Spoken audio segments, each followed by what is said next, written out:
Welcome to Newaza Excellence, the number one program on the internet that is guaranteed to help, aid, and benefit your Newaza development. Let me tell you something about Newaza. Newaza is groundwork. It comes out of the art and sport of Judo. Now, Judo was the mother, or is the mother, for Brazilian Jiu Jitsu. And if you want to enhance your ground game, you also have to enjoy the fruits, but you got to go back to the roots. And if you go back to the roots of groundwork, you have to go back to judo. And if you want to enhance your moves or your movements, you always have to go back to the basics. So the basics of Brazilian Jiu-Jitsu is judo. Go back to judo, enhance your newaza, and make your newaza excellent, and all of your groundwork will be excellent, no matter if you do judo, Brazilian Jiu-Jitsu, or sambo. I hope that you enjoy it and continue on your path for newaza excellence. And author, teacher, and coach. Let me tell you what I found. Um, my years of training in the sports of judo, Brazilian jiu-jitsu, submission grappling, sambo. I found that a lot of people are great at calculus, at grappling calculus. Um,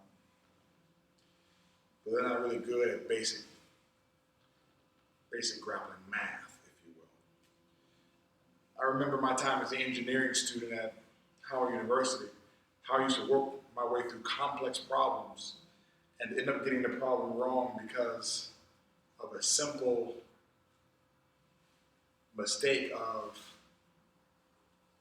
forgetting a negative sign in front of a number or messing up at the end of a problem on simple division or just some simple math issue that I just messed up on that made the whole problem incorrect. And when you sit back and you actually look at it, it is the basic elements of a thing which are most important to the thing. I see, I can't tell you how many times in Brazilian Jiu Jitsu I see white belts and blue belts and beginning purple belts who are introduced to footlocks too early, especially blue belts. They introduced to footlocks too early, and they're introduced to footlocks in practice to the point where it thwarts their guard development. It's cool to do the no-gi grappling tournaments. It's even cool to learn footlocks. But placing them in the teaching and learning process at the right time is of the utmost and paramount importance for the education of the student. See, what happens is when you introduce those things early, you have people in the dojo or in the training environment who are now catching other people with footlocks just because they have a lock for a situation for which someone does not have the key. And it becomes a tactical role and a strategic role instead of an educational role.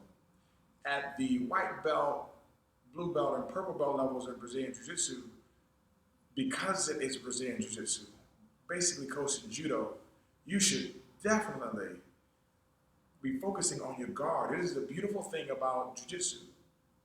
The beautiful thing that Jiu-Jitsu has to offer is the guard. The great thing that Sambo has to offer are the leg locks. The beautiful thing that Judo has to offer are the throws, the superb throwing techniques. Now, there are some crossover issues and techniques and focus areas in all of them in terms of chokes and arm bars and leg locks and atemiwaza or striking techniques. All of them have that. However, each has its own focus area. And when you're practicing that particular sport, make sure that you focus on the focus area. Make sure you get that what you came for. You didn't come to Brazilian Jiu-Jitsu to learn how to catch people. You came to Brazilian Jiu-Jitsu to learn Brazilian Jiu-Jitsu. And you didn't come to Judo to learn how to throw people. You came to Judo to learn Judo. The principle of Judo being kazushi and off balancing. Sometimes that happens in the strategic realm, the tactical realm, but you learn it in the practice environment in the dojo through the throwing, through the uchikomi, through the nagikomi, etc. Focus on the basics. Right now, I'm a third-degree black belt in Brazilian Jiu-Jitsu, and I can tell you there's some competitive purple belts that can thrash me, some competitive brown belts, definitely some competitive black belts. And my core competency is no longer in my ability to compete. I've competed already. I've competed at Abu Dhabi. I've competed at the Olympics. I've competed at the Mundials, the Brazilian Jiu-Jitsu World Championships. I've competed already. I can tell you now that I wish that I would have known then some of the things that I've learned now, which could have tightened up my game immensely, exponentially. The growth, when you do the basics, looks like it's happening incrementally, but it's not happening incrementally. It's happening exponentially. You just cannot see it right away. When you learn a lock and key technique, something that you have the key, the lock for, and someone else that doesn't have the key, that technique works right away. You can go to the gym, you can go to the dojo, you can go to a competition, you can use that right away. And that's great. But there is short-term development and there's long-term development. And those things, they actually happen concurrently. They happen at the same time, but you need to make sure that you're focusing on both, not just one. Don't forget the basics. I see a lot of people do arm bars. A lot of people do chokes. A lot of people do submissions.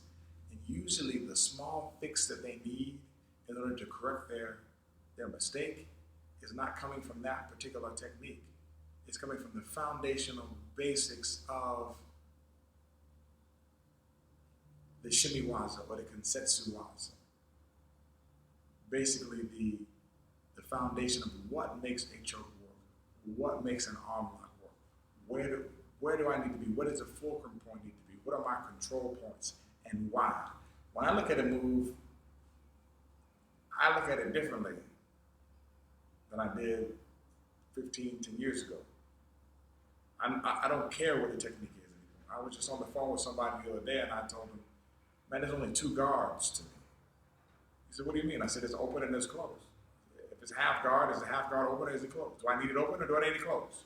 If I'm an MMA, do I need the half open or do I need it closed? Depending on what I want to apply and what I want to get accomplished. There's open and there's closed. And then there's a basic philosophical approach of what I need to control when it's open and when it's closed. And then there's the application of that thing. So to me it's not about X guard and half guard and daily heave, and I mean it's cool to learn those things. And I can tell you right now I'm still learning those things because when I was competing, the half guard was in vogue. It was, as they would say, all the rage at the time. Some of the newer guard development games I don't know as well. However, I do know how to pass. And I know what's necessary in order to pass. And I learn new passes too. But it's easier for me to learn new techniques now because I've widened my base with the basics. Do yourself a favor. Don't look past the things that seem simple. Don't look past the basics. Hodge Gracie is still submitting people with Nami Juji Jimmy and Gyaku Juji Jimmy, which you guys in Brazilian Jiu-Jitsu call the cross collar choke. I just had a student that just submitted somebody at a judo tournament with knee on belly. Who can get down? Osotogari still works. Seoi-nage still works. I don't care if you're doing the reverse Seoi-nage or the choi or whatever it's called. Seoi-nage still works. And when you want to fix that Seoi-nage, you always have to go back to the root of Seoi-nage. There's thousands of versions of Osotogari. Thousands. But you still got to practice the basic Osotogari and then work on the offshoots. You have to work on A before you work on A prime and A double prime and A triple prime.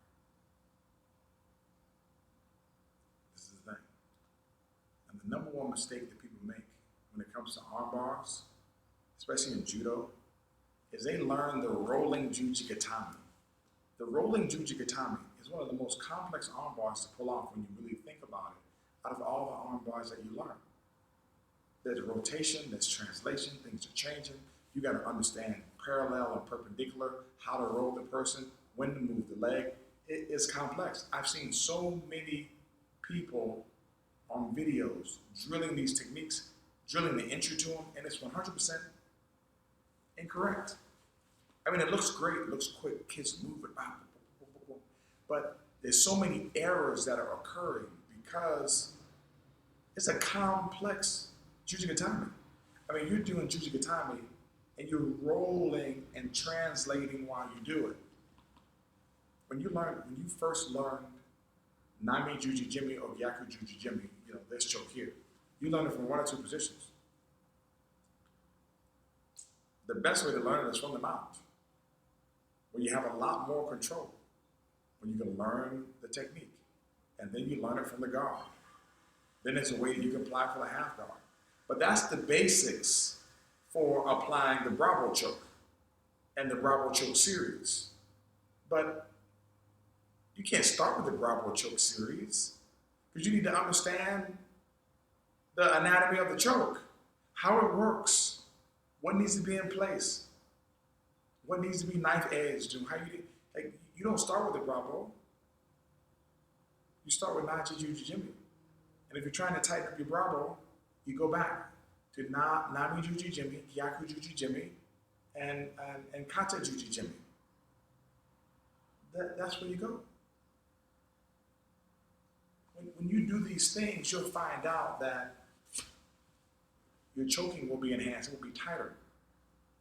Same in jiu-jitsu.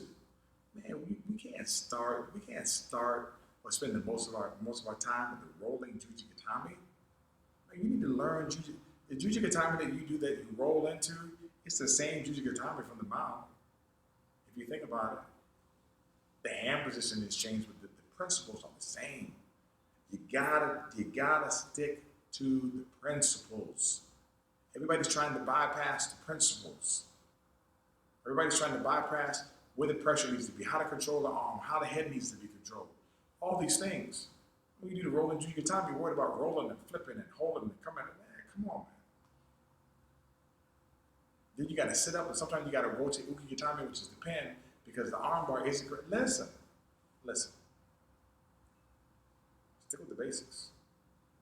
Learn the arm bar as it needs to be learned. Learn the controls. Learn the drilling techniques. Start your students off like this. Man, it was hard for me when I first started coaching kids because I wanted to give them the stuff that the adults would do.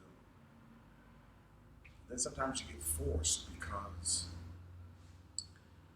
the IGF moved some of the elite level tournaments back. They moved them earlier. So now you have cadet world championships where people can be world champions at 14, 15, and 16. We didn't have cadet world championships earlier. You have cadet world championships, youth Olympics. So now sometimes you end up trying to rush because you don't know if you're going to have that kid forever, depending on the country and the model. Sometimes most of your kids leave when they hit 17, 18. They go to college, they leave, they go to university, they go to the military. They're not around anymore. So you got to ask yourself, do I need to focus on making this kid good while they're young in the hope of building up my club for more people to come? Or do I need to just wait for the long term? The long term for what? As you wait longer, statistically, the likelihood of the kid being good reduces because going to the Olympics or competing at the World Championships is a difficult task. So what do you focus on? It's tough. It's tough. And you may not be the only coach for that student. And focus on the basics. Focus on the basics. And as they compete more, then start adding to the tactics and the strategy a little bit more. Focus on the basics. The fix for the rolling jujigatami, the fix for a lot of the jujigatamis that you want to do, it comes from learning the basic Juji Gatami. And you gotta learn that first. And you have to learn it right. And you have to learn it well.